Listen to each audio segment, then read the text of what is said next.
Welcome back. It has been a while since I put a video out on YouTube, and so welcome back. Merry Christmas, Happy New Year. Today, as I'm filming this, is the 1st of January, so it's a great day to kind of think about your goals, looking ahead to the future, to the new year, what type of things you want to achieve, looking back and being thankful for everything that's happened over the past year. And I mean, my word, it has been a crazy year, which you can tell because of the lack of videos that I've been putting on YouTube. And I know I'm so thankful to all of you guys that have subscribed while I've been gone, and welcome to the channel. Please, if you are new here, leave a comment down below and just say hi, and I'd love to get to know a bit more about you, who you are, how your career is going as a teacher, are you training to be a teacher, anything like that. So just let me know in the comments and I'll leave you a quick reply saying hi. But yeah, I just wanted to kind of do a quick little update on me and the way my life and my wife and our new baby and everything that's going on here, before then getting into obviously the title of this video, which is all about getting ready to go back to school after a holiday. As I said, it's 1st of January now, so it is a Saturday. I go back to school properly with the children in class on Wednesday, so I've got 3 or 4 days before I'm back in class teaching again. And I've already done quite a bit of prep to get ready for it, so I'm just going to talk about what I've done so far, what I've got left to do, and the types of things that you might be thinking about doing at this point. But yeah, it's been an absolute crazy year, lots of ups, lots of downs, but we've made it through. It's 2022, it's a new start, it's a fresh start. So here's to the next school year, and hopefully the next full year in terms of your work, your academic life, your social life, your personal life, family life, all of those will be happy, they'll be healthy, and you'll have a great time. So anyway, let's get into this and talk about the new school year and see what's going on. So for me, I was posting videos here from January all through to March last year. I think it was March, maybe April, the last one. And I was looking at putting a few on in August, just before we went back to school in September, because again, I was getting lots of questions at that point. But it's generally been a crazy, crazy year. So we found out my wife was pregnant in February, and at the time she was my partner because we weren't actually married. We then got married in April, and then our baby boy was born in October. And so this whole year has just been one of those where obviously we started going into January in lockdown, and the children were all homeschooling. And then when they came out of homeschool and back into school, it was a time where it was really important for me to focus on being in class and in school, and that those children needed all my energy and all my passion into putting in place the interventions and the support they needed to catch up on the work they'd missed. And then obviously putting all my energy into our home and making sure that our home life was going well, because as I said, my wife was pregnant, and it was not the easiest of pregnancies, and so there was various things we had to get sorted. And so yeah, it was just one of those where this is where YouTube is a hobby. Putting videos out there is a hobby that I have, and I love being able to support people, and I love all the comments that you guys leave me asking questions and things I can do to help, which is amazing. But it's also something that, it doesn't pay the bills, it doesn't do anything for me other than it's something that I enjoy doing and that I want to do. So anyway, now life has kind of settled down a bit. We've got an almost 3-month-old baby. We kind of know what we're doing. We kind of feel like we've got into a good routine. So again, I'm back now, and I'm going to be putting videos out for the next, hopefully forever, until something else crazy happens, but who knows when that will be. No plans for anything too crazy at the minute. So we're going to get on to the title of this video now, and obviously talk about going back to school after a holiday, which is what we are all about to do at the start of January. So looking ahead to going back to school and getting back with your class in January. So you've had a full term with them, and you've spent that time getting to know them, getting to know the children that love being in school, the children that maybe don't so much love being in school, and the things that make them tick, things that really engage them in class. You've done all that throughout the winter term or the autumn term, sorry, and now you're heading into the spring term thinking, how can you really kick on and push forward? So the first thing to do is actually stop. It's to just enjoy yourself. You've spent 8 weeks in the first half term, 7 weeks in the second half term, running around, working as hard as you can, putting all that energy in. So the first thing to get ready for the spring term is actually to stop. Don't think about school, don't do any work, and just enjoy yourself, because you know what? You've worked hard, you deserve a break, all right? So over the time, spend Christmas, spend New Year, spend it with your family. By all means, grab little chances to do work. And like I said, we've only just hit New Year and I've already done bits of work. But I think I've worked on maybe 2 mornings so far this whole holiday. And that's just how it worked for me. I managed to fit it in around my family life. I didn't miss out on anything. I didn't say no to any other plans because I needed to work. Just make sure that when you do work, you're not missing out on other opportunities, because it's really important to have that balance. I spend so much time talking about this, and I think it's so important. I put videos out all the time, and I will be putting more out soon about balancing your work life with your home life, and thinking about your working to live and go out and do stuff. You're not living to go to work. So definitely make sure that you stop. You think about what you want to do and spend those 2 weeks off over Christmas seeing family, seeing friends, going out, doing the things that you want to do as much as you can with all the rules and the guidance and that kind of thing around the place. But yeah, that's first of all, stop, think about what you're doing, don't do any work, don't do anything related to school, go and do something that you enjoy. Then, when you've done that and you've had a good relax, you feel rested, then have a think about what you can do.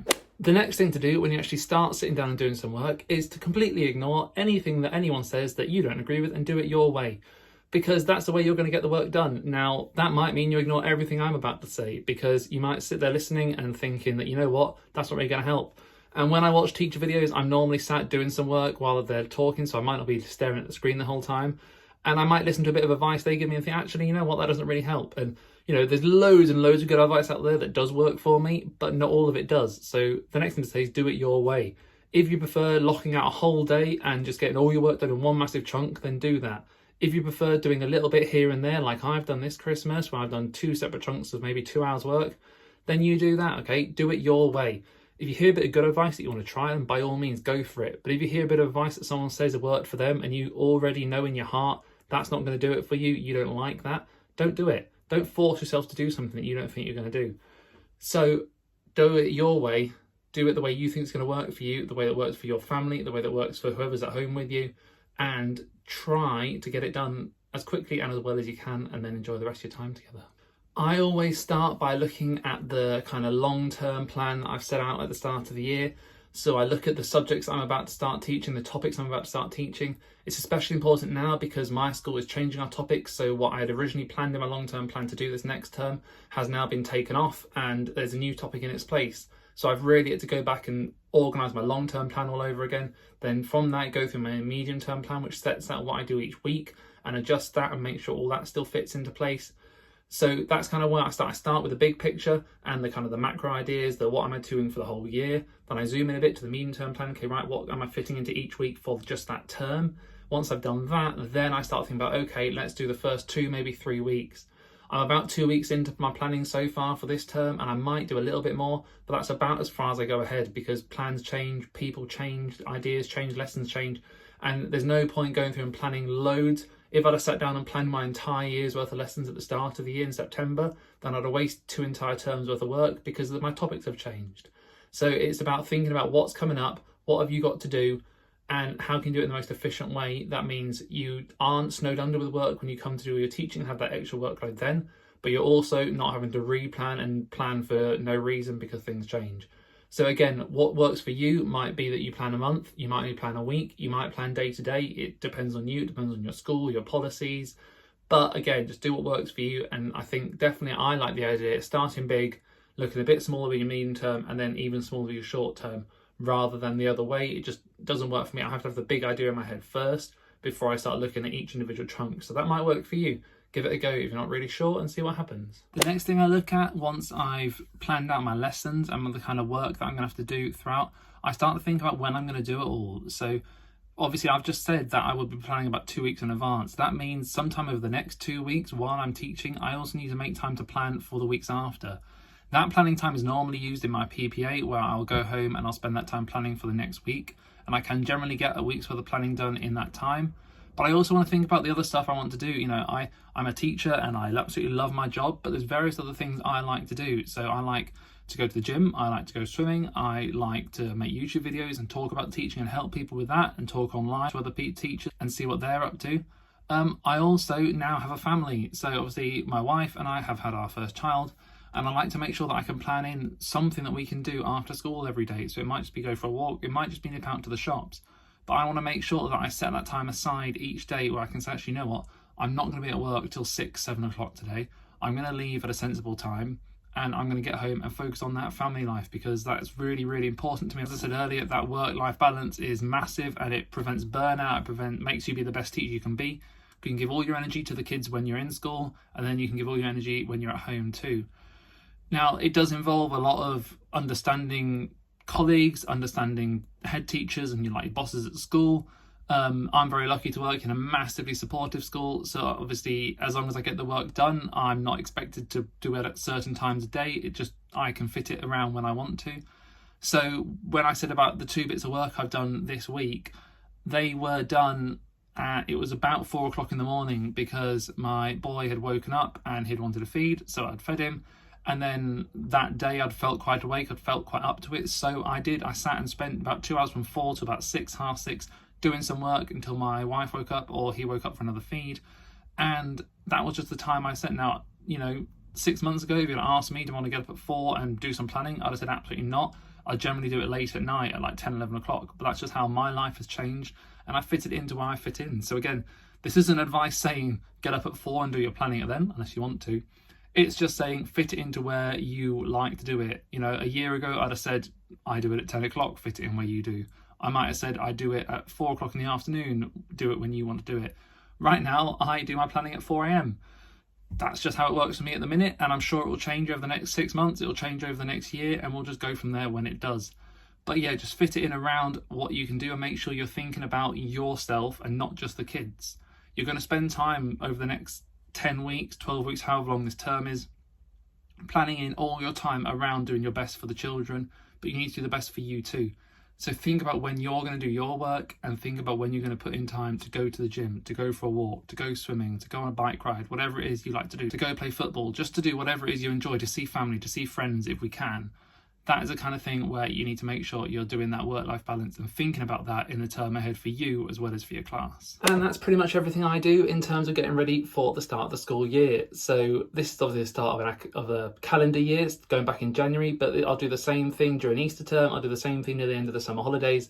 I'll just make sure that first of all, I relax and I enjoy myself, then I work in a way I want to at a time where it works for me, and I just make sure that I get the stuff I need to get done, the bits I want to get done, and anything else, if I cannot do it, if I don't have to do it, then I'll do it at a time that suits me. I won't necessarily feel forced to do everything.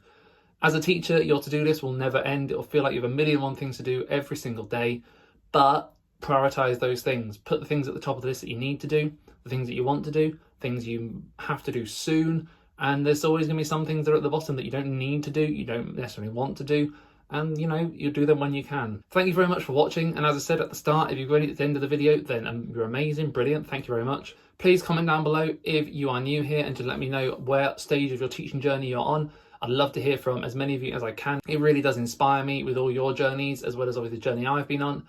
Thank you very much for watching, and if you could like the video or subscribe, then obviously that helps the channel loads and it helps it grow and reach more fellow teachers, fellow trainee teachers out there in the world. So thank you very much, and hopefully I'll put another video out normally on a Tuesday and a Friday at about 5 o'clock in the evening, and I'll see you all guys soon. Thank you.